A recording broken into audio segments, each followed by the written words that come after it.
సామాజిక తెలంగాణ, ప్రత్యేక తెలంగాణ, ఈ రెండు ఉద్యమాల సమన్వయంతో ఏర్పాటు చేసిన యొక్క సమావేశం.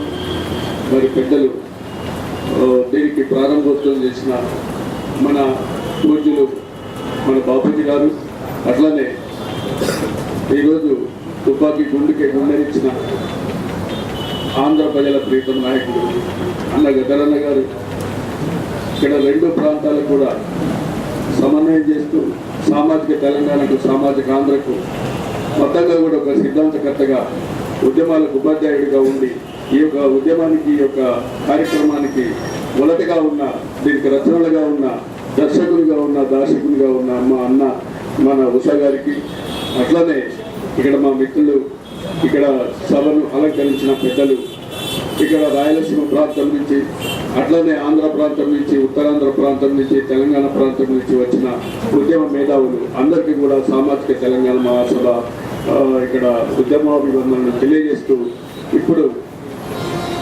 మేము నెల్లూరులో కూడా అన్న సుధాకర్ అన్న ఆధ్వర్యంలో అక్కడ సామాజిక ఆంధ్ర మహాసభ ఏర్పడ్డప్పుడు అది అంచెలంచెలుగా దాదాపు ఆ తర్వాత గుంటూరు, మన ప్రకాశం నుంచి, ఆ తర్వాత గుంటూరులో మన అన్న గద్దరన్న కానించి అక్కడ ఉన్న పేద ప్రజలు ఎంతగా మాకు రాష్ట్రం విడిపోవాలి, ఇప్పుడు అన్న చెప్పిందే మాకు మీకు ఒకడే శత్రువు, ఇక్కడ ఉన్న దొరలు కమ్ముళ్ళు సీమలో ఉన్న రెడ్డోళ్ళే మాకు శత్రువులు, అక్కడ మీ తెలంగాణ శత్రువులని తేల్చి చెప్పి అన్నం తీసుకుపోయి బ్రహ్మాండమైన కార్యక్రమాన్ని నడుపుకొని మరి ఆంధ్ర ప్రజల, సీమ ప్రజల, పేద ప్రజలు తెలంగాణ ఉద్యమానికి సంఘీభావాన్ని, వారి యొక్క స్పందనను, వారి యొక్క ఐక్యతను, వారి యొక్క స్నేహాన్ని చాటి చెప్పినందుకు మా ఒళ్ళు పులకరించిపోయింది. అందుకనే ఈరోజు మన సామాజిక అన్న రామచంద్రయ్య గారు, మన రాష్ట్ర కన్వీనర్ సామాజిక రాయలసీమ ప్రజాసమితి చిత్తూరు జిల్లా నుంచి వచ్చారు. వారిని వేదిక మీదకి వచ్చి మన ప్రసంగించాల్సిందిగా కోరుతున్నాం.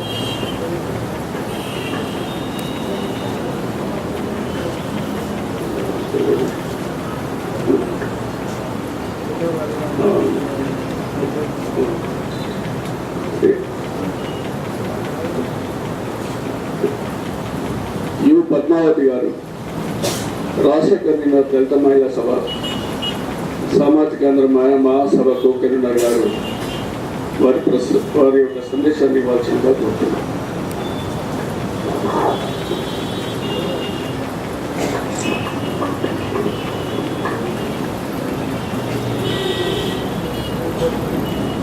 వేదికను అలంకరించిన పెద్దలకు, ఇక్కడికి ఇచ్చేసిన సామాజికవాదులందరికీ సామాజిక ఉద్యమాభివందనాలు.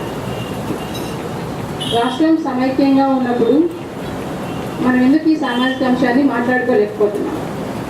విడిపోతున్నప్పుడు సామాజిక తెలంగాణ, సామాజిక ఆంధ్ర విడిపోతేనే కావాలని ఎందుకు అనుకుంటున్నాం? కలిసినప్పుడు ఎందుకు సాధించలేకపోయామా? ఎందుకు ఆ విషయాలు మాట్లాడుకోలేకపోయాం? ఇక్కడ మనం అనుకుంటున్న బీసీ, ఎస్సీ, ఎస్టీ, మైనార్టీస్లో అనైక్యత దీనికి కారణం. ఎస్సీలు విడిపోయి ఉన్నారు, బీసీలు కులాల వల్ల విడిపోయి ఉన్నారు, ఎస్టీలు మిగతా వాళ్ళకు దూరంగా ఉన్నారు, మైనార్టీలు మనతో కలవటం లేదు. వీళ్ళందరినీ ఐక్యం చేయడానికి మనకు సాధ్యం కావటం లేదు. వాళ్ళలో ఉన్న అసమానతలు, చిన్న చిన్న ప్రాబ్లమ్స్, వాటి సమాన పంపకాలు లేకపోవడం, వీటి వల్ల మనం ఐక్యతను సాధించలేక సామాజిక న్యాయాన్ని మన రాష్ట్రంలో సాధించలేకపోయినాం, ఉత్తరప్రదేశ్లో లాగా. దీన్ని మనం ఎలా సాధించవచ్చు అంటే ఇప్పుడు ప్రాంతీయ అభిమానంతో సాధించవచ్చు అనుకుంటున్నాం. ప్రాంతీయ అభిమానం తెలంగాణలో ఉన్న అన్ని కులాల వాళ్ళని కలుపుతుంది, అలాగే రాయలసీమలో ఉన్న అన్ని కులాల వాళ్ళని కలుపుతుంది, ఆంధ్రలో ఉన్న అన్ని కులాల వాళ్ళని కలుపుతుంది. దీని ద్వారా మనం ఎద్దరు కులాలను ఐక్యం చేసి సామాజిక న్యాయాన్ని సాధించుకోవచ్చు అనుకుంటున్నాం. ఈ విధంగా మనం తెలంగాణలో ఉన్న అన్ని కులాలని ప్రాంతీయ అభిమానంతో ఏకం చేసి ఒక పెద్ద ఉద్యమాన్ని తీసుకొని, సామాజిక తెలంగాణ ఉద్యమాన్ని తీసుకొని ఈ సామాజిక న్యాయాన్ని తెలంగాణ ఏర్పడిన తర్వాత ఏర్పాటు చేసుకోవచ్చు. అలాగే రాయలసీమలో కానీ ఆంధ్రాలో కానీ ఏర్పాటు చేసుకోవచ్చు. ఇంకా అంబేద్కర్ గారు చెప్పింది చిన్న రాష్ట్రాలు కోరుకున్నారని అంటాం. అంబేద్కర్ గారు రాసిన స్టేట్స్ అండ్ మైనారిటీస్ పుస్తకంలో తను రాసింది ఏంటంటే భారతదేశాన్ని ప్రజల అవసరాలకు అనుగుణంగా, పరిపాలనకు అనుగుణంగా చిన్న చిన్న రాష్ట్రాలుగా విడదీస్తే ప్రజలకు అందుబాటులో అధికారులు ఉండేలాగా చిన్న చిన్న రాష్ట్రాలు ఏర్పాటు చేయాలని అతని ఉద్దేశం.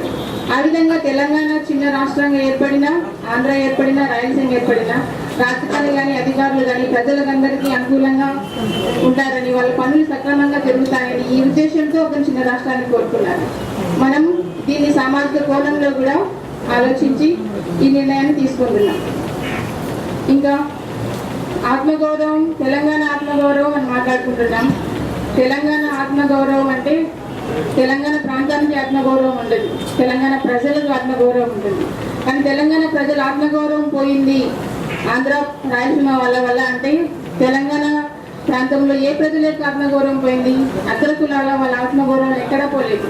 వాళ్ళ పదవులు వాళ్ళకు ఉన్నాయి, వాళ్ళ అధికారాలు వాళ్ళకు ఉన్నాయి, వాళ్ళ వాస్తులు వాళ్ళకు ఉన్నాయి, వాళ్ళ గౌరవాలు వాళ్ళకు ఉన్నాయి, అన్నీ అలాగే ఉన్నాయి. పోయిన ఆత్మగౌరవం అంట అట్టడుగు వర్గాల వాళ్ళ ఆత్మగౌరవాలే పోతున్నాయి. కాబట్టి మన ఆత్మగౌరవాన్ని మనం నిలబెట్టుకోవాలి, మన ఆత్మగౌరవాన్ని మనం కాపాడుకోవాలి, నిలబెట్టుకోవాలి, పెంపొందించుకోవాలి.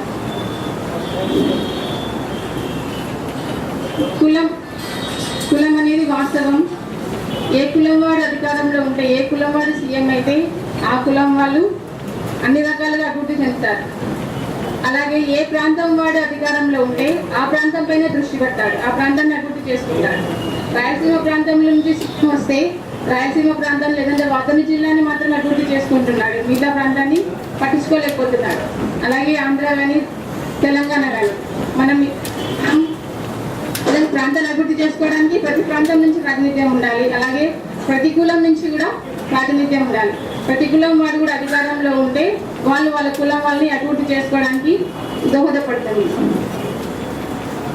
ఇంకా ఇప్పుడు మనం చూస్తున్నాం తెలంగాణ ఉద్యమం సడన్ గా రాజీనామాల పర్వం మొదలైంది.